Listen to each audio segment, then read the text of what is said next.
Well, 17 students across the state have been awarded as the winners of North Dakota's first ever Youth Ending Stigma Challenge. New this morning, the students were tasked to propose plans that would end the stigma that tends to surround behavioral health issues. Becky Farr joins us live now with more. Becky? Tim and Alicia, not only have these students been recognized by Governor Doug Burgum and First Lady Catherine Helgas Burgum, but they will all have their projects funded to turn them into realities. I met with the two winners in the Minot area to learn more about the Youth Ending Stigma Challenge. I just hope that they know that they are not alone and that there are many people out there that they can reach out to without being judged, and that we're here for them.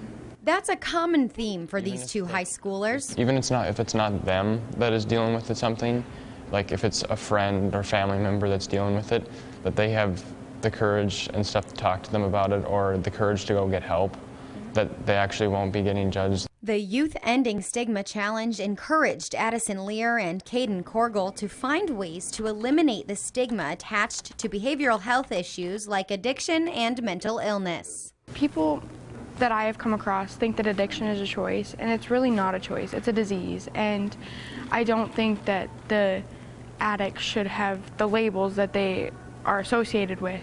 So Addison partnered with Embrace ND, an addiction support group led by her mom, to promote the reminder, you are more. With these bracelets, an open ear, and an open heart, she wants more youth to be open to supporting others who may be struggling. The fact that students knowing that they're not alone and that they have someone that they can come and talk to. Caden's concept is similar. I think that people are just scared to be talking about their mental health or their addiction because they feel like they're going to be judged.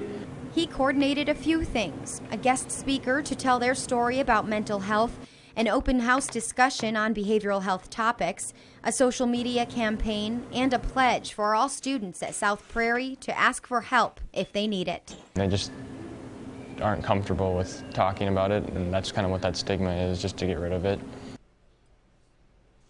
These students and winners throughout the state will get to implement these stigma-ending projects over an 8-week period. And you can follow the progress of each one. Just go to our website, kxnet.com, and there you'll find the Twitter and Instagram handles for the Governor and First Lady. That's where they'll be tracking it all. Now, all grants to make these projects possible have been funded through the Recovery Reinvented Fund at Dakota Medical Foundation. I just love that part of it, that they're getting actual money to put these ideas into play. It's a great cause and a great thing that they're doing there. Terrific. Thanks, Becky.